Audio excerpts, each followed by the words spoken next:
Le pain quotidien du géographe, c'est de commencer par une présentation sur carte. Donc là, vous avez devant vous le réseau hydrographique qui irrigue les bornes et les Aravis. Par souci de lisibilité, je me suis permis d'occulter sur la carte un petit torrent qui coule dans la partie nord. Attendez, je vais essayer quand même de trouver un spot que j'ai amené pour mieux présenter à l'écran en absence de curseur. C'est dans le secteur de la chaîne du Bargy, le foron du reposoir, affluent de l'Arve. Mais sont représentés ici les principaux cours d'eau des bornes Aravis, à savoir le Borne, le Fier et son principal affluent, le Non, bien entendu.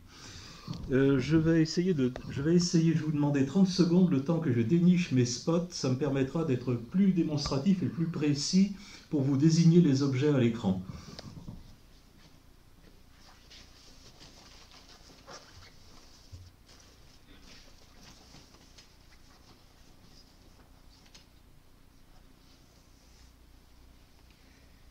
En voilà un, j'espère qu'il marchera. Oui, le point est bien discret. Vous le voyez? Non? Non, c'est pas la peine. Bon. Alors j'irai désigner les choses par une autre méthode, beaucoup plus directe, à l'ancienne. C'est un véritable couteau suisse, cet instrument. Donc, je disais, alors vous avez ici les principaux acteurs dans... Oui.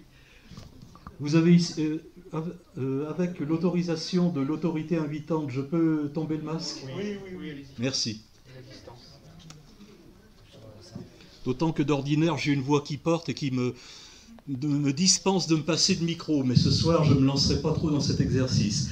J'ai cerclé sur la carte en rouge une curiosité qui apparaît du premier coup d'œil. C'est le coude qui oppose les trajectoires du Borne vers le nord et du Non vers l'ouest.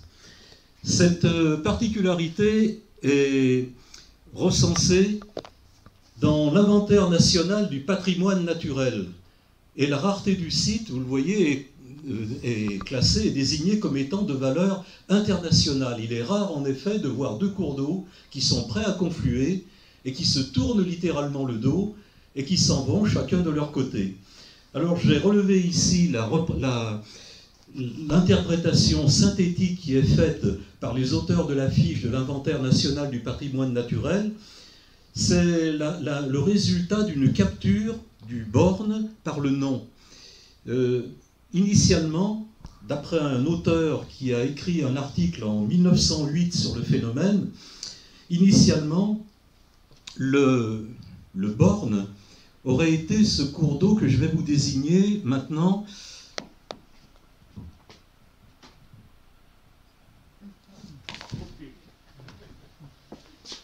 Descendant des Aravis, allant directement dans la vallée actuelle du Borne, mais il s'est fait littéralement capturer par un affluent du Fier qui était le prototype de ce qu'est aujourd'hui le Non. Et ceci par un phénomène qu'on appelle l'érosion régressive. L'érosion régressive, c'est un phénomène de creusement du cours d'eau, du talweg du cours d'eau, qui régresse vers l'amont, et il a tellement régressé vers l'amont que cet ancien affluent du Fier, qui aujourd'hui est devenu le Non, a littéralement capturé la branche supérieure du Borne. Autrement dit, ce qu'il faut imaginer, c'est ce que je vous ai indiqué, cette descente directe de l'ancien Borne et sa capture, sa déviation vers l'ouest par le Non actuel. C'est une curiosité, mais c'est une curiosité, je vous dis bien, de rareté à l'échelle internationale. Et puis alors, sur cette carte, sur la carte précédente, vous voyez peut-être que Tone a eu la bonne ou mauvaise idée, je pose la question, de se placer pile au confluent du Fier et du Non. Et Tone s'enorgueillit d'être le cœur des vallées, une zone carrefour, un site carrefour. Le problème, c'est que ce site carrefour lui a valu pas mal de désagréments, sous forme d'inondations. Alors j'ai listé les principales ici. La source, c'est un ouvrage magistral qui a été écrit par Paul Mougin, qui était ingénieur principal, ingénieur général de ce que l'on appelait à l'époque les Eaux et Forêts, un ouvrage édité en 1914. Il a été réédité depuis à la Fontaine de Siloé. Il était sorti initialement à l'Imprimerie nationale. C'est une somme sur tous les torrents et rivières de Savoie. Un bon millier de pages. Et c'est une référence. Et donc, voilà ce que Paul Mougin avait recensé dans ses chroniques, avec notamment l'événement de 1859, 2 mètres d'eau dans le centre-ville. Donc il y avait de quoi ne perdre pied, littéralement. Puis un répit relatif de 1859 à 1899, et à cette date, les choses vont mieux, des travaux d'endiguement ont été réalisés, et on n'enregistre plus que 0,8 mètres d'eau dans le centre-ville de Thônes. Donc c'est une amélioration tout à fait relative. Pour ce qui est du XXe et du XXIe siècle débutant, il a fallu que je synthétise tout ça sous la forme de ce que les professeurs d'histoire-géographie, encore une fois, appellent la frise chronologique. Ça donne une vue assez synoptique des phénomènes. Alors ici, j'ai écrit plutôt en lettres capitales le nom des rivières et en minuscules le nom des localités qui ont subi les dégâts, notamment les inondations, à chaque événement. Et j'ai encadré les événements majeurs. Parmi ceux-ci, il faut signaler surtout les crues concomitantes du Fier et du Malnan en 1940 et du Fier en 1941, et retenir aussi, pour l'époque la plus récente, la crue de 2004 du Fier et du Non à Thônes, qui a nécessité une évacuation préventive des quartiers du centre-ville, et même chose en 2014, évacuation en moins, mais alerte tout aussi sérieuse qu'en 2004. L'alerte la plus pressante a eu lieu en 1990, où le Dauphiné libéré titrait avec un certain humour, en pastichant le titre d'un film bien connu à l'époque, « Peur sur la ville ». Et les habitants de la rue de la Saône, pour ceux qui connaissent peut-être Thônes, en plein centre-ville, ont été évacués de manière assez pressante vers un gymnase pour éviter qu'ils ne se retrouvent dans des situations très délicates le lendemain matin. Alors, dans ces conditions, une petite remarque. Cette chronologie, celle que vous avez vue à l'instant, ne concerne que le Fier et le Non. Elle ne concerne pas le Malnan, un affluent du Fier, très remuant, très bien nommé d'ailleurs, hein, ça veut dire mauvais Nan, mauvais torrent, et puis surtout le Borne, tristement célèbre par ce qu'il a causé, les morts d'hommes qu'il a causés en 1987, bien connu sous le nom de la catastrophe du Grand Bornand. Alors, là, je vais en venir aux causes de ces accidents hydrographiques, de ce qu'on appelle les désordres torrentiels. Je dis qu'on appelle désordre, parce que, dans le fond, quand on y réfléchit bien, et quand on sait ce que sont les torrents et leur nature, les désordres, c'est dans l'ordre des choses. Il est dans l'ordre des choses que les torrents perturbent les activités humaines et apparaissent avec des extrêmes hydrologiques. Les facteurs essentiels de l'hydrologie torrentielle, les voilà. C'est d'abord le climat, la géologie, c'est le réceptacle des précipitations, un réceptacle plus ou moins perméable ou imperméable, la topographie, les pentes, les héritages glaciaires, et puis la couverture végétale qui, elle, a plutôt un rôle modérateur parce qu'elle freine les précipitations arrivant au sol, elle les intercepte, et puis aussi parce que les arbres pratiquent un phénomène nécessaire à leur métabolisme, l'évapotranspiration qui minimise la lame d'eau précipitée. Et je vais commencer par les précipitations elles-mêmes. Donc le massif des Bornes-Aravis, qui est ici représenté en orange, se trouve comme tous les massifs préalpins voisins, et qui lui ressemblent beaucoup, comme la Chartreuse, le Vercors, le Chablais, en première ligne pour recueillir les précipitations qui viennent de l'Atlantique et qui sont figurées ici par les flèches vertes qui représentent les flux océaniques. Donc ces massifs ne sont pas très élevés, mais ils sont disposés, encore une fois, en première ligne, et ceci, c'est la représentation dans la réalité de cette disposition. Je me suis posté sur le sommet du Grand Colombier, dans l'Ain, pour photographier en direction de l'Est, les aiguilles de Chamonix que vous voyez en arrière-plan, dans le plan médian, la chaîne des Aravis, et au premier plan, les plateaux des Glières et du Parmelan. Donc voilà, cette première ligne montagneuse qui intercepte les précipitations, et ce qui donne, représenté dans l'atlas climatologique de la Haute-Savoie, vous le voyez, des diagrammes montrant que Laclusaz et Thônes, notamment, sont particulièrement bien arrosés. Les choses ont changé depuis, parce que l'atlas date de 1991, et les maigres d'été, les étiages, sont beaucoup plus marqués qu'ils ne l'étaient il y a 2 décennies.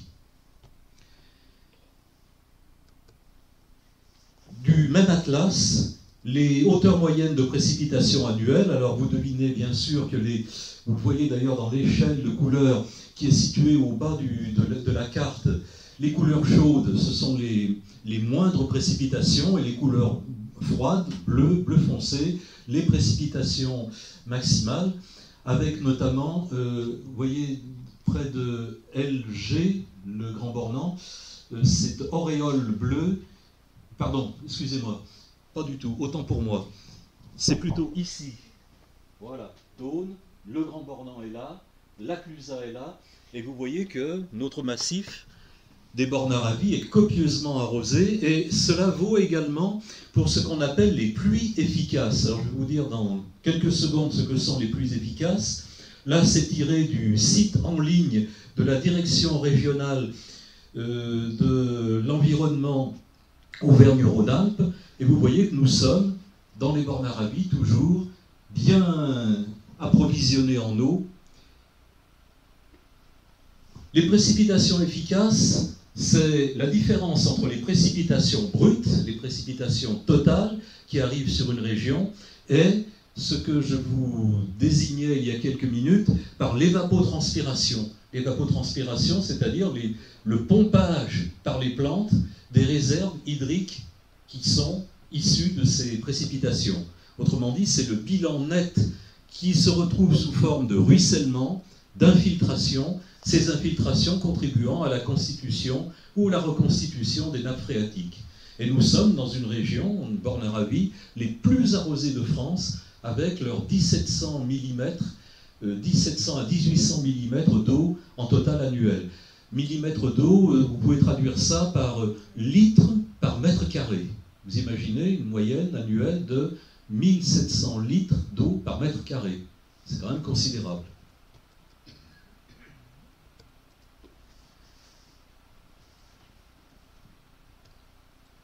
Alors, le phénomène d'arrosage massif par les précipitations des Bornes-Aravis s'explique par le phénomène de pluie de soulèvement. Sur ce diagramme, ce que vous voyez tout à fait en bas, en grisé continu, ce sont les altitudes, les cotes d'altitude. On part, comme sur la photo que je vous ai montrée il y a quelques minutes, du Grand Colombier, et on se dirige vers Chamonix. Et au-dessus, vous avez le diagramme des pluies. Et vous voyez que les variations sont grosso modo dans le même sens. Plus on gagne en altitude, plus les pluies sont abondantes. Alors ceci s'explique par le phénomène des précipitations orographiques, dites de manière plus courante, de soulèvement. C'est très simple, les flux océaniques humides abordent le relief, par le versant au vent, dit au vent. Ces flux océaniques suivent le relief, ils se soulèvent, on gagne en altitude, on perd en température, et si on perd en température, on s'approche de ce que les météorologues appellent le point de rosée, c'est-à-dire la condensation. Et donc, dans les altitudes les plus élevées, on a les précipitations les plus abondantes. Et inversement, quand on passe au versant dit sous le vent, là on a un phénomène de sécheresse relative, ce qui explique que le bassin de Salanches, au pied des Aravis, soit beaucoup moins arrosé que le Grand Bornand qui est, lui, au côté au vent, bien entendu. Et une averse orographique, j'ai eu de temps en temps, sur mes parcours de terrain, la chance de pouvoir les capter photographiquement, comme celle-ci de août 2016, sur les crêtes des Aravis. Vous voyez que les précipitations se concentrent sur le relief, alors que la vallée est légèrement dégagée par rapport aux crêtes. Le scénario catastrophe, il a été évoqué par un responsable du service de la restauration des terrains en montagne que j'ai connu et qui a instruit le plan de prévention des risques de tône. Il me disait, si jamais un jour vous avez, ou une nuit, la plupart du temps ça arrive la nuit, comme par un fait exprès, un orage stationnaire qui est situé sur la zone marquée ici dans l'ovale teinté en jaune, c'est-à-dire aux sources du Nom et du Fier, de manière concomitante, vous aurez un phénomène de concentration immédiat sur Tône, et là, tout est à craindre, y compris le phénomène tant redouté de la crue dite centennale. Alors, par parenthèse, crue centennale, ça veut dire non pas une crue qui a des chances de se produire tous les 100 ans, mais chaque année, on a une chance sur 100 que cette crue se produise.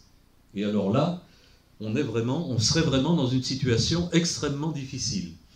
Le régime hydrologique du Fier à Dingy-Saint-Clair, c'est pas un record dans la région, mais il est de l'ordre de 10 mètres cubes secondes environ. Et vous voyez qu'au cours de l'année, ce sont les mois d'avril et de mai qui sont les plus pourvus en débit. Ça s'explique bien entendu par des phénomènes de fonte nivale. Même chose pour le régime hydrologique du Born à Saint-Jean-de-Sixte. Vous voyez, les deux diagrammes mis côte à côte montrent le même régime, le même rythme annuel dans les maxima et minima de précipitation. Par exemple, cette journée d'avril 2017, où je suis passé au bord du Born, montrait un débit assez élevé, alors qu'aucune précipitation ne s'était produite plusieurs jours auparavant. L'explication, elle est dans les diagrammes qui sont relevés à la station hydrologique un peu en amont. Vous voyez les heures. Jusqu'à 12 heures, le débit baisse. Après 12 heures, eh bien évidemment, la chaleur diurne a fait fondre les névés des Aravis et on a une remontée dans les courbes hydrologiques. Même chose à Dingy-Saint-Clair, sur une suite de journées un peu plus étoffée, un peu plus longue. Et vous voyez que le rythme diurne est toujours marqué par un creux en matinée, en fin de matinée, et un pic en fin d'après-midi. Ce qui permet de classer les torrents et les rivières des bornes Aravis dans le régime dit pluvio-nival. D'abord la pluie, renforcée par les fontes de neige. Et les torrents, leur principal attribut, c'est l'irrégularité hydrologique. Parce que là, ce que vous avez vu, ce sont des statistiques, à part les derniers diagrammes, bien entendu. Ici, nous sommes à la station de jaugeage EDF de Tône. Nous sommes le 27 avril 2018, débit que je dirais normal. Avec une jauge qui vous voyez peut-être là la valeur inférieure qui s'établit à 50. Ça n'a rien à voir avec le débit, avec les mètres cubes. Hein. Ce sont simplement des valeurs de repère, des valeurs relatives. 50 donc. Le 8 août 2018, voilà l'état du Fier, exactement au même endroit. Et regardez la jauge, elle est légèrement en dessous de zéro. Au confluent du Fier et du Non, c'est-à-dire 800 mètres en amont, voilà l'état dans lequel étaient les cours d'eau le 6 août 2018. Pour le Non lui-même, c'était encore pire, encore plus spectaculaire. On aurait dit pratiquement un oued du Maghreb. Et en août 2003, au confluent du Fier et du Malnan, vous savez, la fameuse année hyper chaude et sèche, on pouvait cheminer dans le Malnan à pied sec en espadrille. Dans le Fier, même chose. Là, c'est pas la même année, c'est en 2011. Donc vous voyez, ces épisodes de sécheresse ne sont pas une exception. Alors en réalité, sous les alluvions qui apparaissent complètement secs, le flux se continue, ce qu'on appelle l'inféroflux. En effet, le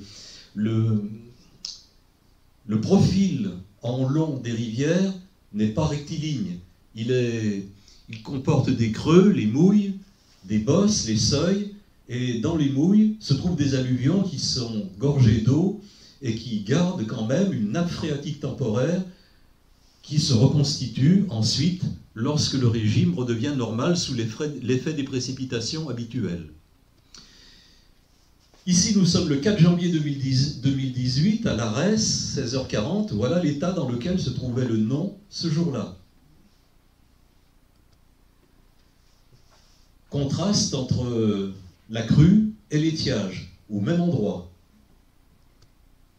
Au confluent du Fier et du Non, que je vous ai présenté il y a quelques minutes, voilà l'état de la rivière le 4 janvier 2018 à 16h. Alors, d'après les estimations de jaugeage EDF, on avait dépassé les 200 mètres cubes secondes, alors que, à Dingy-Saint-Clair, qui est l'exutoire du bassin du Fier, d'ordinaire, c'est 10 mètres cubes secondes. Alors, je sais bien que les lieux ne sont pas les mêmes, mais ça vous donne un ordre d'idée. On passe d'un torrent qui débite 10 mètres cubes secondes à 200 mètres cubes, à plus de 200 mètres cubes secondes. Certains même ont avancé le chiffre de 300 mètres cubes. Mais là, je suis très sceptique parce qu'il n'y a aucun jaugeage quantitatif qui a été établi. C'est simplement une estimation. Voilà, les deux confluents, les deux configurations hydrologiques du même confluent, 4 janvier 2018, fin juillet 2018. Les irrégularités hydrologiques. Facteurs géologiques du ruissellement torrentiel. Ce que j'appelle les gradients, ce qui est appelé les gradients de perméabilité. Tout dépend du sol sur lequel tombent les précipitations. Sol peu perméable, les faciès de ce qu'on appelle le flysch, qui est une roche extrêmement répandue dans les bornes Aravis. C'est une roche qui a été formée dans l'océan alpin avant la surrection des Alpes, avant l'orogénèse alpine. Ce sont des schistes, des argiles, surtout des schistes d'ailleurs, et des marnes, donc comportement imperméable. Et comportement d'autant plus imperméable, on est ici sur le plateau de Beauregard, que la topographie est quasiment plane, ce qui permet la constitution de tourbières, qui sont de remarquables régulateurs hydrologiques, de véritables éponges pour réguler, pour amortir les extrêmes d'écoulement. Et puis alors là, un binôme très fréquent dans tout le massif. Le 1, désigné en rouge, c'est la carapace calcaire de calcaire urgonien, très perméable, karstifié, c'est-à-dire fendillé, haché de failles, taraudé par des réservoirs souterrains.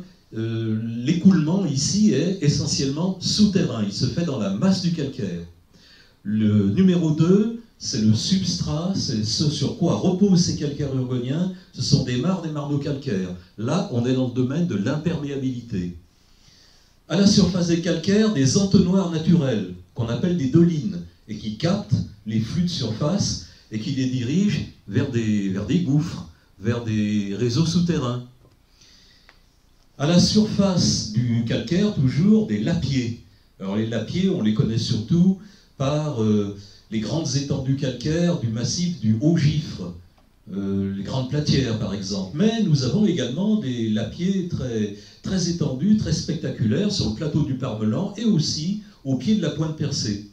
Ce qui explique d'ailleurs cette perméabilité, ces eaux qui s'infiltrent par ces, j'allais dire crevasses. Le mot n'est pas très approprié, il vaut mieux garder le mot crevasse pour les puristes en géomorphologie, pour les glaciers. Mais ces aspérités qui captent les écoulements superficiels dirigent immédiatement les eaux précipitées vers les profondeurs rocheuses. Ce qui fait que la quasi-totalité, je dirais même la totalité des 18 combes, entre guillemets, parce que ce ne sont pas de véritables combes au sens géomorphologique du terme, mais enfin on les appelle comme ça, les combes des Aravis sont sèches. Il n'y a aucun cours d'eau au fond, aucun cours d'eau permanent en tout cas, au fond de ces combes. Et cela s'explique par la perméabilité du revêtement calcaire des Aravis. Voilà le fameux binôme dont je vous parlais à l'instant, le calcaire à faciès urgonien supérieur, qui repose sur des horizons rocheux marno-calcaires qui, eux, sont, vous le voyez là, par le dessin du relief, qui sont le siège d'écoulement superficiel. On a la naissance de petits torrents, les bassins de réception de petits torrents qui s'écoulent ici, comme on est du côté de la Giette, vers l'Arondine et qui va rejoindre à son tour l'Arly. Et enfin, ces vallées, elles n'ont pas été creusées toutes par les cours d'eau. Elles ont été calibrées par d'anciens glaciers qui ont laissé pas mal d'héritage. Le premier héritage, ce sont des blocs erratiques, comme le bloc des glaciers à Thônes, qui a été repéré par un de mes collègues, Jean-Pierre Ginestet, qui enseignait au collège-lycée de Saint-Joseph, et qui a fait poser une plaque pour souligner cette curiosité, un très beau bloc erratique qui vient de la montagne des Ânes et qui a été amené là et abandonné là lors de sa fonte par le glacier qui s'écoulait par le cours supérieur du Born et puis qui ensuite a transflué par le seuil de Saint-Jean-de-Sixte et a emprunté le cours supérieur du Nom. Je vous conseille, si vous voulez en savoir davantage sur les glaciations qui ont submergé nos régions alpines, de vous référer à la thèse de Sylvain Coutran, qui est professeur associé à l'Université Savoie-Mont-Blanc. Il l'a soutenu en 2010 et il a très bien cartographié ici les courants qui ont presque totalement submergé le massif des Bornes-Aravis, en passant par le col des Aravis, bien entendu, par le col de la Colombière aussi. Et vous voyez qu'il n'y a aucune commune mesure entre le calibrage très large, très ample de la vallée de Thônes, prise ici en direction du Parmelan, et puis le filet d'eau que représente le Fier tout au fond de cette vallée. Jean-Pierre Ginestet s'est livré à un exercice d'infographie pour présenter, pour matérialiser visuellement le niveau supérieur des glaces sur le site de Thônes. Ici, ce niveau s'élève à l'altitude actuelle de 1100 mètres, alors que l'altitude de Thônes est à 630. En fondant, ces glaciers laissent place à un lac.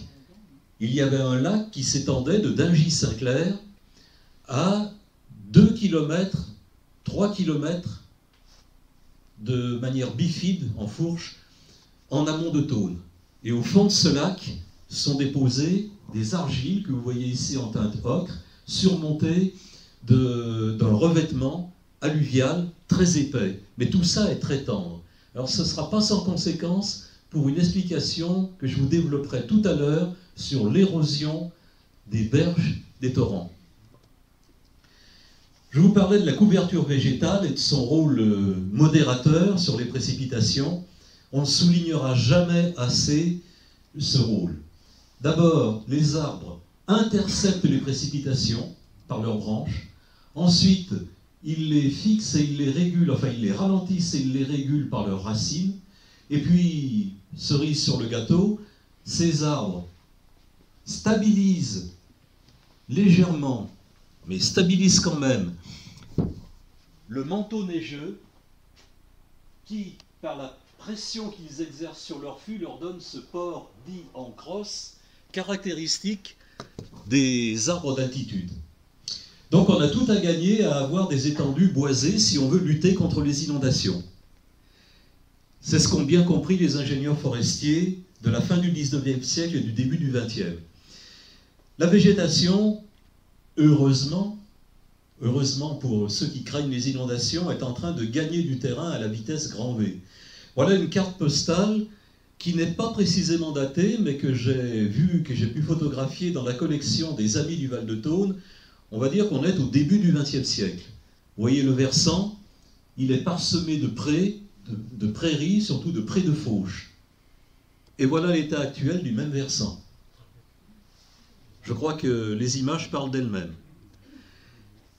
Les alpages tombent en déshérence, et ici, nous sommes au-dessus de la Balme de Thuit, sur les pentes du Parmelan, et alors on a ici un véritable buissonnement d'aulnes verts qu'on appelle les arcos en langage vernaculaire, et qui sont des espèces extrêmement robustes, pionnières, flexibles sous la neige, qui résistent à tout et qui ont une particularité botanique, ils nitrifient le sol et ils préparent ainsi, par les nitrates naturels qu'ils fabriquent, l'arrivée d'autres espèces conquérantes telles que l'épicéa. Donc ils garantissent la stabilité du terrain. Dommage pour les alpages et les amateurs d'espaces ouverts, et tant mieux pour ceux qui veulent lutter contre les inondations et les ruissellements. Autre alpage en déshérence, on est ici au-dessus de Manigot, vers l'aube du Fier, et là c'est la lande à éricacées qui a gagné le terrain, c'est-à-dire les myrtilliers, les rhododendrons et les petits épineux, là, les genévriers nains. Voilà, donc la rhoderaie d'altitude. Et après la rhoderaie arrivent, bien sûr, les conifères, notamment les épicéas. Sur le Malnan, les forestiers ont compris le parti qu'ils pouvaient tirer de ce reboisement spontané, surtout si on aidait le reboisement. C'est un petit torrent, vous voyez ses caractéristiques, il est court, il a un petit bassin versant, mais il est très destructeur, d'où son nom. 26 épisodes en 278 ans, et le dernier en date, le plus retentissant, c'est la nuit du 8 au 9 septembre 2014, où un camping qui se trouve dans la même situation que le fameux camping du Born au Grand Bornand a dû être évacué en catastrophe en pleine nuit. Là, il n'y a pas eu mort d'homme, il n'y a pas eu de catastrophe. Voilà le bassin versant du Malnan. Il n'est autre que la face nord de la Tournette, avec le dénivelé que j'indique ici dans les chiffres, 1200 mètres et une pente générale de 87%. Voilà le profil en nom du Malnan, une pente moyenne extrêmement accusée dans sa partie supérieure. Et puis le Malnan se termine par un cône de déjection, qui forme un lobe à la pointe de la flèche rouge que je vous ai indiquée. Autrement dit, là, le problème, c'est que les alluvions du Malnan poussent le Fier, dans lequel le Malnan vient se jeter, contre sa rive droite. Vous voyez le problème, il y a compression alluviale du cours du Fier. Résultat, le 5 avril 1901, coupure de l'axe majeur qui relie Thônes à Annecy, coupure non seulement de la route, mais comme cette route a une plateforme commune avec le tramway Annecy-Thônes, la coupure risquait d'être totale. Et il a fallu une véritable opération désespérée, le mot n'est pas trop fort, une véritable expédition commando par les riverains du hameau de Thuy, qui se sont immergés dans une eau glacée, qui se sont encordés pour se tenir, pour ne pas être emportés, pour essayer d'amener des troncs d'arbres, des sapins, comme pansement, littéralement, contre la berge qui était sapée par le Fier, repoussée par le Malnan, bien entendu, et qui était sapée et qui risquait de mettre à nu complètement les rails du tramway Annecy-Thônes et l'effondrement de ce qu'on appelle de ce qu'on appelait à l'époque l'axe de grande circulation, l'actuel départemental 909, était déjà bien entamé. Ils sont arrivés à maintenir tant bien que mal le torrent et maintenir tant bien que mal la viabilité, mais les forestiers, les ingénieurs forestiers se sont référés à un remède radical présenté, dont on doit la formulation à un ingénieur en chef, non pas des ponts et chaussées, des eaux et forêts, mais des ponts et chaussées, Alexandre Surel. Alexandre Surel avait travaillé dans les Hautes-Alpes, et là les ravinements étaient particulièrement virulents, et il s'était aperçu du rôle protecteur de la végétation pour les routes dont il avait la charge du maintien. Et il a fait école. Il a fait école avec des gens extrêmement importants, influents, comme cet ingénieur général des eaux et forêts, Louis-Gabriel Prosper de Monzet, qui avait publié un article, non pas un article, excusez-moi, mais un ouvrage au titre qui intrigue beaucoup. Il l'avait intitulé « L'extinction des torrents ». L'extinction des torrents, c'est bizarre parce que les torrents, c'est quelque chose de liquide, ça ne s'éteint pas. Il s'était référé à l'étymologie du terme torrent, du vieil italien torrere qui signifie dévorer. Le torrent dévore les terrains. Et lui, il était adepte du reboisement à tout prix de la montagne. Il a à son tour formé d'autres disciples, comme le fameux Paul Mougin, dont je vous ai parlé il y a quelques minutes, qui a créé le périmètre de restauration en montagne du Haut-Fier, c'est-à-dire du bassin du Malnan. Mais il a fallu près d'un demi-siècle pour en arriver à la constitution d'une forêt de protection contre les avalanches et contre les ruissellements dans ce haut bassin du Malnan, avec des travaux extraordinaires. Je ne sais pas si vous voyez cette espèce de marqueterie, ici, qui zèbre le versant qui est situé sous le pic de Cotagne. Et puis également les chemins qui zèbrent le même versant. Il s'agit de terrasses. Il s'agit de terrasses de pierres sèches qui sont des supports de pépinières d'altitude et puis qui ont également le mérite de freiner le ruissellement puisqu'elles sont disposées de manière perpendiculaire à la ligne de plus grande pente du versant. Je vous laisse imaginer le labeur qu'il a fallu déployer, les efforts qu'il a fallu déployer. Tout était amené à dos d'homme, tout était déplacé manuellement. Les murettes de pierre sèche, bien évidemment aussi. Aujourd'hui, ces banquettes ont disparu.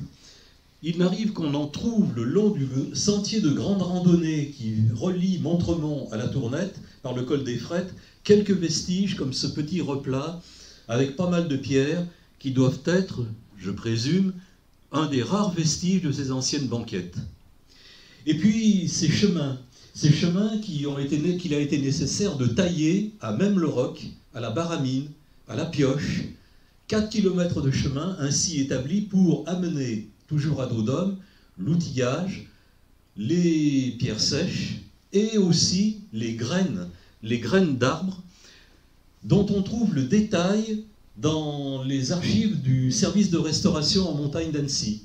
Tout a été détaillé. Vous voyez ici les quantités phénoménales qui ont été amenées, encore une fois, à dos d'homme par les ouvriers forestiers. Alors évidemment, ces ouvrages n'auraient pas été pensables sans une donnée démographique très particulière. Nous sommes à la fin du XIXe siècle, au début du XXe siècle. Les familles sont très nombreuses, ont peu de ressources, et une de ces ressources, c'était de se faire employer, pour les jeunes gens, et même les moins jeunes, à titre temporaire, en été, fin du printemps jusqu'à l'automne, par le service de restauration des terrains en montagne, en tant qu'ouvrier temporaire, ouvrier à contrat à durée déterminée en quelque sorte. Et puis la Première Guerre mondiale est arrivée, il y a eu un assèchement des ressources démographiques, bien entendu, pour des raisons bien compréhensibles, et le travail s'est poursuivi quand même, bon an, mal an, mais avec un rythme beaucoup moins soutenu, jusqu'à l'orée de la décennie 1930. Mais cette forêt est très fragile, elle est disposée, selon les termes empruntés au célèbre écologue Bernard Fichesser, dans une zone de combat. Combat contre la sécheresse estivale, contre le gel hivernal, contre les ruissellements et surtout contre les avalanches. Mais cette forêt, on l'a fait tenir malgré tout, et puis elle est relayée maintenant par un reboisement spontané, un reboisement de taillis, avec toujours en tête l'aulne vert. Alors je vous ai dit tout à l'heure, on appelle l'aulne vert l'Arcos. On l'appelle aussi la Varosse, d'où le terme de cirque des Varros, qui est donné à cet endroit. Autre risque, le risque d'embâcle. D'embâcle par des encombrements végétaux suivis de débâcles. Et l'embâcle peut être non seulement constitué par des végétaux accumulés, mais également par des glissements de terrain, comme ce fut le cas à Manigot. Alors celui-ci n'a pas été trop méchant, il n'a pas provoqué de gros dégâts. En revanche, il n'en a pas été de même du glissement de l'Andran ou des Andrans, toujours sur le territoire de Manigot, dans un secteur qui voisine le col de la Croix-Frie, pour ceux qui pratiquent le ski dans les Aravis, ça vous donne un peu une idée. C'est le non-bruyant qui a été barré par un embâcle la nuit du 4 au 5 avril 1897, et quand l'embâcle a cédé brutalement, Le Nambrouillan a déclenché une véritable lave torrentielle, c'est-à-dire un mélange de boue, de rochers, de galets, d'eau bien entendu, emportant 2 scieries, un atelier de menuiserie, 3 moulins, une huilerie et laissant 38 familles sans abri. Donc on l'a appelé la catastrophe des Andrans, mais enfin il n'y a pas eu mort d'homme. Seulement voilà, c'était l'effet d'un embâcle, et c'est ce qui se produit justement sur ces terrains de flysch, surmontés de moraines glaciaires, extrêmement meubles, comme celui-ci, et voilà le site présumé de l'Andran, relevé sur une carte topographique actuelle. Je dis bien site présumé parce que le hameau de l'Andran a été littéralement rayé de la carte par cet événement. Embâcle suivi de débâcle. Embâcle sur la route de Thônes-Bontremont, beaucoup plus récent, en 2006. Heureusement, celui-ci s'est produit à 1 heure, à 1 heure où il n'y avait pas de trafic sur la route, 5 heures du matin. Au droit de l'écomusée du bois et de la forêt, ce que j'appelle, avec un tantinet d'humour, un débardage de bois spontané, c'est-à-dire des billons de bois qui avaient été abandonnés par l'auteur de la coupe, laissés sur le terrain, mais les ruissellements se sont emparés de ces bois, les ont entassés en barrage temporaire, le barrage a cédé et c'est arrivé pratiquement jusqu'au Malnan. Et il m'arrive de temps à autre de photographier des embâcles en formation. Alors je m'empresse de les signaler à la municipalité de Thônes, parce que sait-on jamais ce qui peut se passer. Un embâcle, c'est sournois, c'est insidieux. Si personne ne passe dans l'endroit, bien ma foi, le barrage se forme et cède brutalement. Autre phénomène, celui des charges solides, autrement dit des charriages. Dans la nuit du 8 au 9 septembre 2014, on est toujours sur le Malnan, ici, un orage stationnaire sur la Tournette a déclenché une crue éclair qui a charrié tout ce que vous voyez là, c'est-à-dire des terrasses de galets, de sable, de plus gros blocs également. Et ces charges, le gros problème, c'est que ces charges minérales ont un comportement complètement erratique. Elles vont d'une rive à l'autre de manière complètement imprévisible, et là, elles ont stationné dans un endroit où il ne fallait pas qu'elles stationnent, et elles ont dirigé le flux de crues sur les fondations d'une ferme pourtant ancienne. Je dis pourtant ancienne parce que d'ordinaire, on incrimine les néo-ruraux, les citadins qui veulent toujours construire ou demander des permis de construire dans des endroits peu sûrs. Là, il s'agissait de plusieurs générations d'éleveurs qui connaissaient cet emplacement comme sûr, qui y avaient établi leur pénate et qui, malheureusement, ont failli en être délogés. Et aujourd'hui, ils n'en mènent pas large. Hein. Ils savent que cet enrochement, ce n'est qu'un gros pansement qui a été mis sur les berges de la rivière, mais ils sont à la merci, ils se sentent à la merci d'une récidive, d'une nouvelle crue éclair, comme celle qui s'est produite en 2014. Je vous avais dit un camping qu'il a fallu évacuer de manière précipitée cette même nuit du 8 au 9 septembre 2014. Et depuis, la commission départementale de sécurité a réduit de 20% les emplacements les plus proches de la rivière sur ce même camping. Ces déversements massifs d'alluvions se sont fait sentir également au nord de la Perrière, sur le territoire de la Balme de Thuy. C'est un petit ruisseau qui passe sous un pont de la départementale 909, et la parade qui avait été trouvée à l'époque, c'était d'édifier des seuils en béton, des seuils de rétention des alluvions, et vous voyez que la série d'orifices qui se trouvent au bas de chaque digue est destinée à l'écoulement liquide. Seulement évidemment, ce dispositif ne vaut rien s'il n'est pas curé périodiquement, à grand renfort de pelles mécaniques, de bulldozers, et ça a son coût, bien entendu. Voilà pour la première partie du diaporama que je vous propose. Je vais passer sans perdre de temps à la deuxième partie.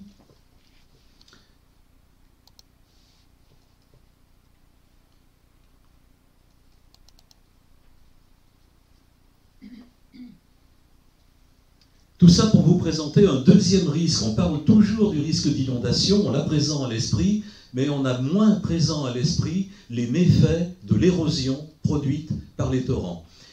d'abord l'incision verticale, ensuite le sapement latéral des berges. Voilà un marqueur de l'incision verticale. Alors ce qui s'est passé, c'est que là, des dégâts à répétition qui se produisaient sur leurs berges, les riverains du Malnan ont obtenu, dans les années 1960, des subventions pour que soient construits enfin, à la place d'épis en gabion, qui étaient assez précaires, des ouvrages, comme on dit maintenant, en béton, avec tout ce que le terme de en béton connote, hein, c'est-à-dire solidité. Des épipoutres en béton armé. Alors vous voyez que les deux flèches jaunes vous désignent ces épipoutres, mais regardez où ils sont placés à l'heure actuelle. À l'époque, quand ils ont été construits en 1968, ils étaient à fleur d'eau, et maintenant, le talweg, plutôt le lit mineur, s'est très profondément incisé de plus de 7 mètres, 7,50 mètres à 8 mètres. Ça, c'est l'œuvre de l'érosion régressive dont je vous parlerai dans quelques minutes. Voilà, on a construit 60 épipoutres de béton sur 3 km seulement des berges du Malnan, et aujourd'hui, ils sont devenus quasiment inopérants du fait de l'érosion, du fait de l'incision verticale du lit mineur. Il s'écroule, et en s'écroulant, alors il s'écroule parce que les berges ne peuvent pas les tenir. Les berges ont comment dirais-je, la solidité de la farine, littéralement, hein, à l'échelle géologique. C'est des amas d'alluvions extrêmement friables, et les épis sont très très mal enracinés dans ces alluvions. Quand un de ces épis s'écroule, il a même des effets tout à fait indésirables. Vous voyez qu'ici, il joue le rôle de déflecteur en direction de la rive qui supporte le camping du Trégeux, celui qui a été évacué en 2014, là. Et les berges de ce camping sont assez mal défendues avec des moyens de fortune, c'est-à-dire des récupérations de pylônes de l'EDF en béton qui ont été disposés à titre temporaire en attendant un enrochement beaucoup plus efficace, qui est en cours d'ailleurs. Alors, est-ce que l'érosion régressive est inexorable? D'abord, qu'est-ce que l'érosion régressive? Tout part de ce que j'ai écrit ici en rouge, le niveau de base. Si une excavation se produit pour une raison naturelle ou artificielle à ce niveau de base, eh bien, il y a un appel au vide et il y a une suppression du plancher alluvial au niveau -1. C'est-à-dire toute la tranche qui est marquée -1 entre les deux pointillés est évacuée par la rivière. Et ensuite, la rivière s'attaque à la deuxième tranche qui est marquée par le niveau -2. Et puis en remontant vers l'amont, le niveau -3 et ainsi de suite. Ce qu'on appelle l'érosion régressive, parce qu'elle va à reculons en quelque sorte de l'aval vers l'amont. Or, qu'est-ce qui s'est passé dans les années 1960? Là, c'était le boom de l'immobilier qui démarrait. C'était les 30 Glorieuses. Et comme on dit, quand le bâtiment va, tout va. Et le bâtiment allait très bien. Mais il fallait des matériaux pour ce bâtiment.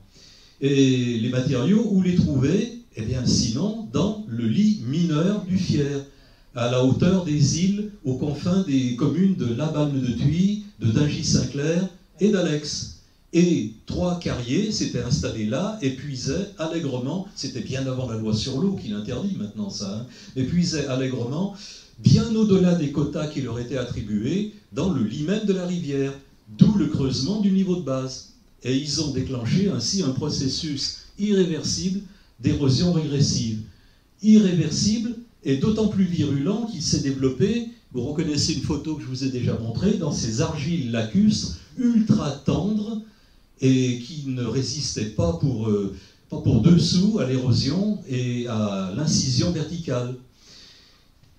Des argiles qui étaient charriées par le torrent. Ces argiles asphyxiaient littéralement les truites. Et les pêcheurs s'en sont émus. Et ils ont construit un seuil par leurs propres moyens. Mais l'érosion régressive, elle menace un autre enjeu beaucoup plus stratégique que les poissons. Ici, on est à la Balme-de-Thuy. Voilà le village, il est à la racine de la Flèche Rouge. Et l'érosion régressive, si on la laisse faire, elle va remonter jusqu'au pic du pont de Morette. Pont de Morette qui supporte l'axe majeur entre Annecy et les stations et Thônes.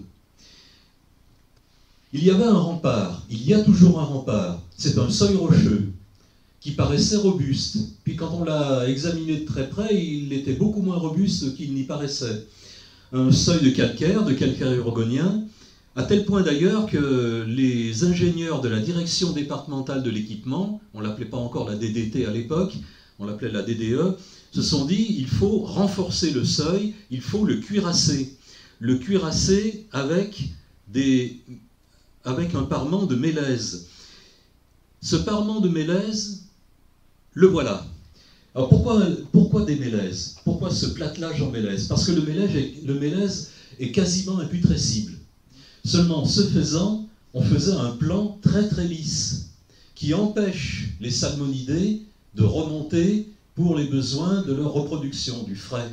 Alors sur le côté gauche de l'image ici, c'est la rive droite pour le torrent, on a aménagé une passe à poissons, un véritable escalier d'eau, que voilà, mais qui a le gros défaut de s'engraver, c'est-à-dire de se combler de gravier, d'alluvions d'hiver, et le résultat, c'est que les malheureux pêcheurs sont obligés d'instituer, à tour de rôle, des corvées de dégagement manuelles, parce que là, les pelles mécaniques seraient inopérantes et inappropriées. Et en plus de ça, il a fallu défendre le seuil. Le seuil, vous le voyez là, au fond, avec son platelage. Il a fallu le défendre par un contre-seuil. Donc vous voyez des travaux extrêmement coûteux. Et ce n'est pas le seul seuil qu'il a fallu construire. Il a fallu également prémunir les talus de la route départementale, les talus de la plateforme qui supporte la route départementale 909, de l'érosion non plus linéaire, cette fois non plus verticale, pardon, mais latérale. Et le marqueur de cette incision verticale du Fier, on le trouve encore visible par des gabions, par des épis en gabion qui sont sur la partie droite de la route départementale 909 quand on va dans le sens Thônes-Annecy. Alors on suit, vous voyez comment étaient faits ces gabions, c'est un système assez précaire, hein, d'un treillage métallique qui enserre des cailloutis, qui enserre des alluvions qui ont été prélevés sur place. On va suivre ces gabions et on arrive à leur terminus, et maintenant ils sont perchés une quinzaine de mètres, 14 mètres exactement, au-dessus de la ligne d'eau du Fier. Et vous voyez que l'ouvrage était assez conséquent puisqu'il y avait un triple niveau qui porte l'édifice jusqu'à une hauteur de plus de 7 mètres. Alors évidemment, le risque est affiché à l'égard des promeneurs, à l'égard des pêcheurs, danger, berges instables, d'accord, mais berges instables aussi pour les véhicules. Le 21 mai 1978, à Alex, le jour n'était pas encore levé, un brave conducteur de 2 chevaux circulait de nuit et il n'a pas pu voir à temps qu'il y avait une anse d'érosion qui avait été creusée par le Fier dans la plateforme de la route qu'il suivait, il est tombé. Alors il a eu de la chance, il s'est cramponné à des racines, on a pu le sauver, d'autres véhicules sont arrivés derrière et ont vu qu'il se passait quelque chose d'anormal, on l'a extirpé de sa position fâcheuse, et son véhicule a quand même été retrouvé 600 mètres en aval, ce qui donne une idée de la force tractrice du torrent lors de cette crue. Mais il a fallu attendre plus d'une décennie pour qu'on vienne quand même réparer, conforter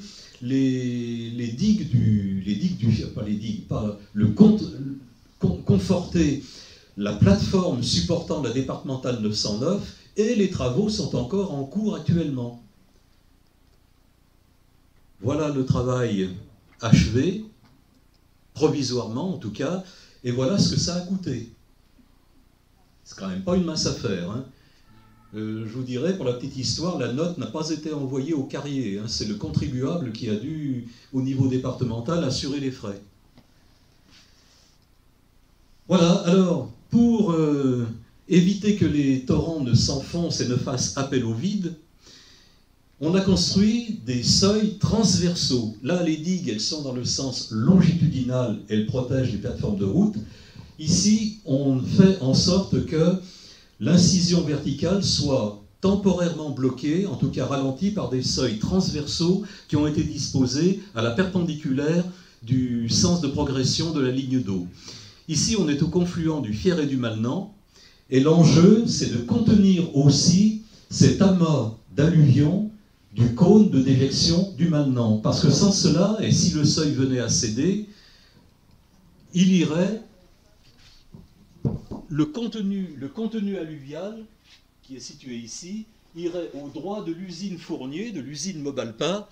Et le problème, c'est que ces charges alluviales ont un comportement, encore une fois, complètement erratique. Voilà des loupes d'alluvions, des îles temporaires qui sont au droit de l'usine Mobalpa et qui peuvent très bien diriger une onde de crue indésirable de manière inopinée, comme ça s'est passé en janvier 2004. En janvier 2004, j'ai retrouvé des corps flottants abandonnés par la crue, donc ça marquait leur niveau supérieur, le niveau supérieur de la crue, à 1,30 m de la plateforme sur laquelle évoluent les remorques des établissements Fournier, les remorques de camions des établissements Fournier. Donc vous voyez, et c'était une crue qui était décennale simplement.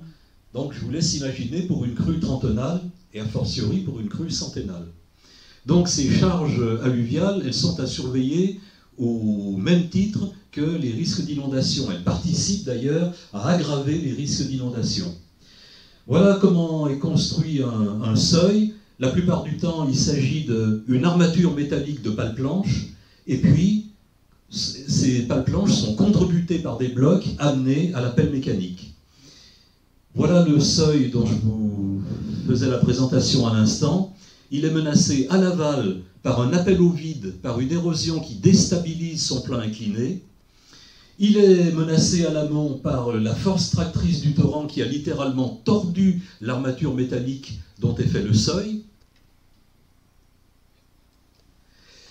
Et je vous avais parlé tout à l'heure du seuil des pêcheurs. On l'appelle ainsi à Dingy-Saint-Clair parce qu'il a été édifié par justement des pêcheurs qui s'alarmaient de voir les truites périr parce que le Fier affouillait en s'enfonçant verticalement les fameuses argiles lacustres post-glaciaires. Et ils se disaient, mais quelle catastrophe, pour eux c'était une véritable catastrophe parce que c'était un site emblématique. Songez que Sir Winston Churchill en personne, lors de ses villégiatures d'après-guerre du côté de Talloires, allait pêcher à la mouche ici à Dingy-Saint-Clair. S'il était revenu, que n'aurait-il trouvé? Si on regarde de près ce seuil des pêcheurs, on y trouve bizarrement des rails. Ce sont bien des rails. Simplement parce que les pêcheurs ont travaillé avec les moyens du bord, avec les moyens dont ils disposaient. Et c'était des moyens de fortune. Et à un certain moment, ces rails sont percés pour laisser le passage à d'anciens câbles qui maintenaient des amas de fascines, des amas de cailloutis, des gabions également. Seulement le problème, c'est que cette fabrication artisanale de blocs, de seuil, n'était pas exempte d'effets pervers. C'est ainsi que le 2 juin 1979, un kayakiste s'est noyé, coincé par la structure disloquée du seuil. Il s'était coincé sous les câbles que retenaient les rails, et ses compagnons n'ont rien pu faire pour le sauver, malheureusement. Ce n'est pas pour autant que le seuil a été restauré, puisqu'il a fallu attendre 20 ans pour que se produise un nouvel accident, toujours chez des kayakistes, mais heureusement cette fois-ci sans qu'il y ait mort d'homme.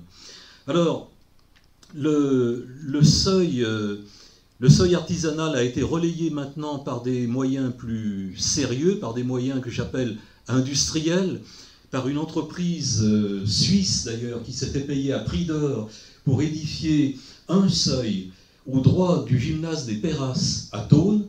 Malheureusement, en janvier 2004, voilà ce qu'il en restait.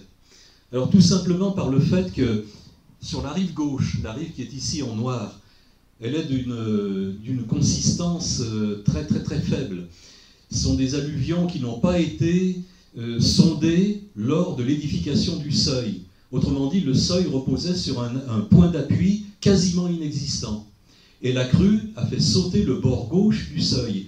Par-dessus le marché, le seuil n'était pas rigoureusement perpendiculaire à la rivière. Vous voyez qu'il y a un léger angle par rapport à l'axe du Fier lui-même, de sorte qu'il a joué le rôle de déflecteur de la crue sur le terrain d'en face, et il s'en est suivi une ablation de 2000 m², 2000 m² qui ont été plus une quantité de grands arbres qui étaient plus que centenaires, plus un élevage de lapins et de poules.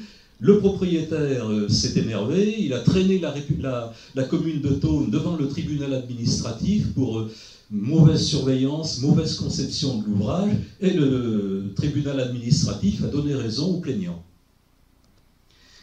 On avait tout essayé, on avait essayé des seuils en bois, des seuils en métal dont il ne reste que les pales planches, les moignons de pales planches.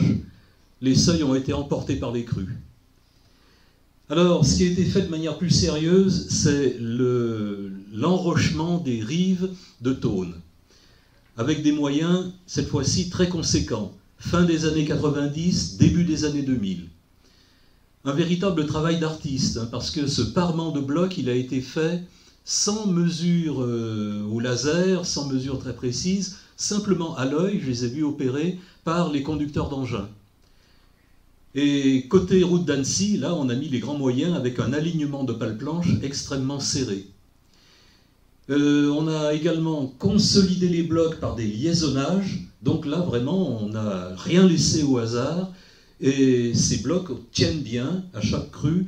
Sauf que, et le problème, c'est qu'il y a un effet peut-être un peu pervers. On se sent en sécurité derrière ces blocs, derrière ces digues. Et vous voyez le phénomène, c'est que les habitations croissent et se multiplient à l'arrière de ces lignes de protection. Elles ont été établies pour une crue centennale. Maintenant, les normes évoluent vers des crues pluricenténales. Il faudrait que cette protection, ce dispositif de protection soit revu en conséquence pour faire face à des crues pluricenténales.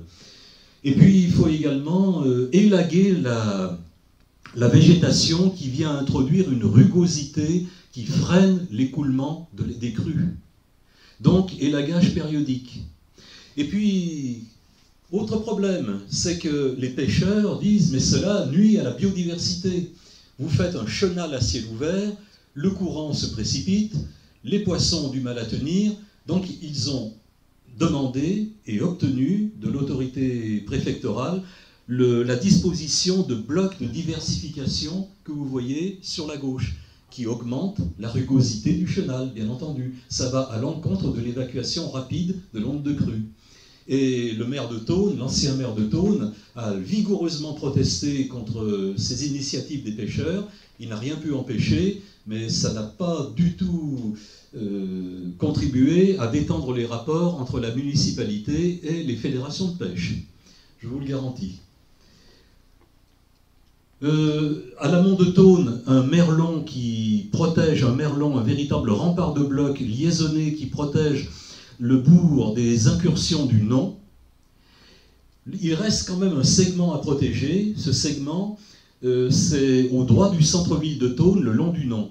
Alors les travaux sont en cours, parce que vous voyez que les berges ici manquent d'enrochement.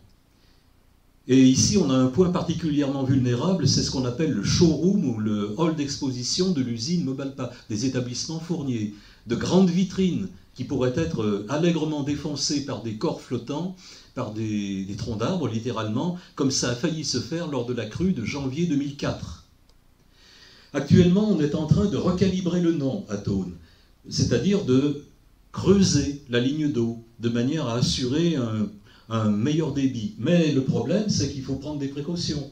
Il y a tout un protocole, comme par exemple des opérations de prêche préventive électrique pour mettre la faune sous-marine, enfin disons les poissons, à l'abri des effets pervers, notamment de la pollution par des argiles ou par la turbidité déclenchée par les travaux de recalibrage qui se font en amont. Le cas d'école que vous attendez tous, et tristement célèbre, c'est la catastrophe du 14 juillet 1987 au Grand Bornand. Qu'est-ce qui s'est passé? Voilà des archives télévisuelles. Un camping, le camping du Born, qui a été ravagé. Ici, vous voyez une des causes de la catastrophe, c'est-à-dire les caravanes. Les caravanes que certains propriétaires ont voulu regagner pour essayer de sauver ce qu'ils pensaient pouvoir être sauvé, à tort. Ils sont revenus en arrière alors qu'ils auraient dû, mais on ne se raisonne pas dans ces cas-là, évacuer comme le leur réclamait à coups de mégaphone le propriétaire du camping. Il leur disait sauvez-vous, sauvez-vous vite. Tous n'ont pas écouté l'injonction. Et ils se sont fait piéger et ils se sont fait noyer. Alors, l'explication, elle est d'ordre géographique et climatique. Voilà la topographie de la haute vallée du Nant, qui débouche sur le mont Lachat de Châtillon, qui domine le site du camping du Born. Voilà la carte. Vous voyez ici une malheureuse pour les victimes, confluence entre le Born, un affluent, le torrent de la Duche, un autre affluent, le Tavaillon, et puis également le Chinaillon. Tous ces petits torrents se réunissent au Grand Bornand. Et justement, immédiatement en amont du camping du Born, et voilà le croquis de l'inondation qui a été réalisé par un universitaire grenoblois, Maurice Meunier. Ajoutons à ça que le cimetière a fait barrage partiel, et dans la mécanique des fluides, dans la physique des fluides, il a déclenché un effet Venturi, c'est-à-dire un effet de relâchement brutal des fluides qui ont balayé le camping complètement. Alors, les chiffres ont été établis de cette manière-là. Les chiffres sont imparables. Ils ont été communiqués au tribunal administratif parce que les familles des victimes se sont constituées en plaignantes pour demander indemnité morale, mais également pécuniaire, à la commune du Grand Bornand et au service de l'État qu'il tenait comme responsable de la catastrophe. Le problème pour ceux qui se défendaient d'avoir été les auteurs indirects et involontaires de cette catastrophe, à savoir la commune et l'État, un bulletin météo avait été publié à 11h le jour de l'orage, des prémices s'étaient fait sentir dans l'après-midi, et un précédent le 21 novembre 1968.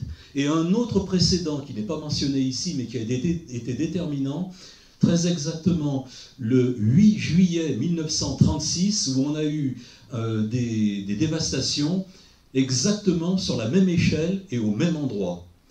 Alors, dans un premier temps, le tribunal administratif de Grenoble avait retenu le cas de force majeure et exonéré de leur responsabilité la commune du Grand Bornand et l'État.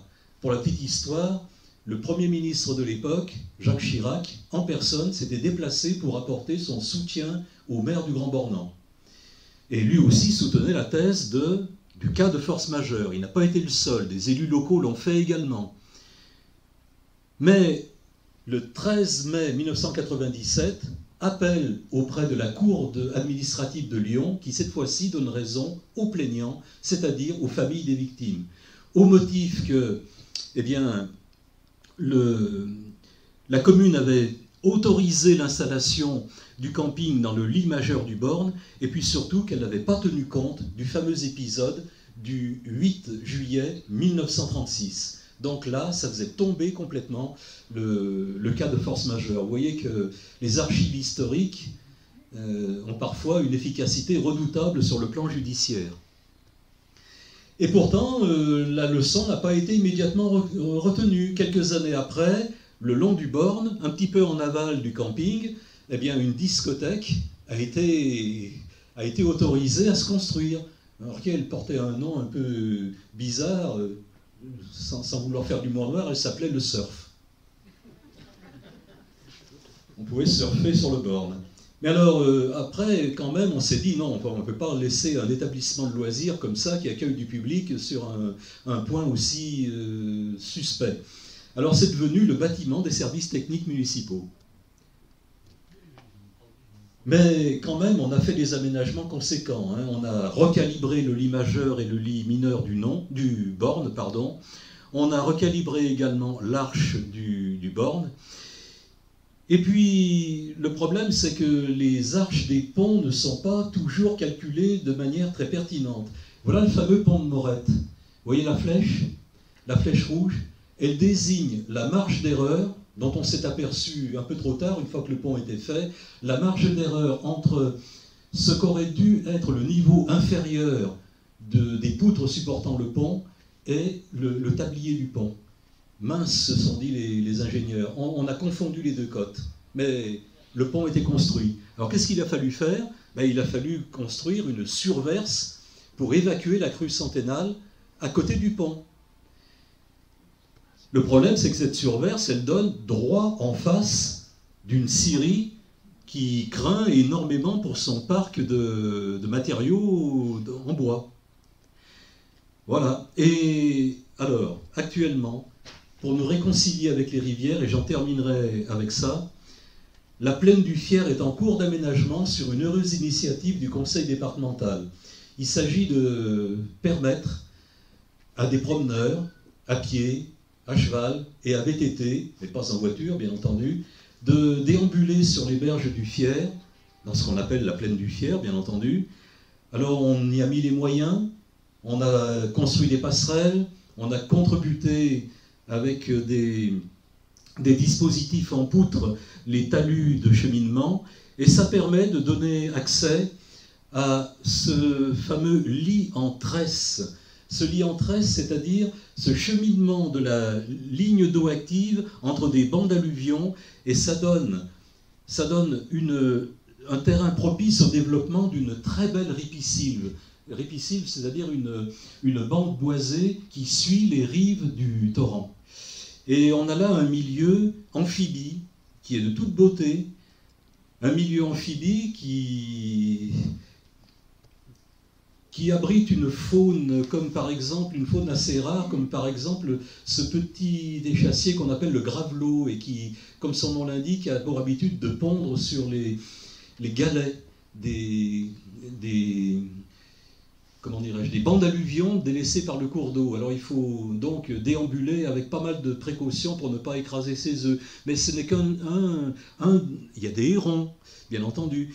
Ce n'est qu'un exemple de cette richesse biologique, de cette biodiversité que l'on peut rencontrer sur les rives du Fier à hauteur de la plaine d'Alex.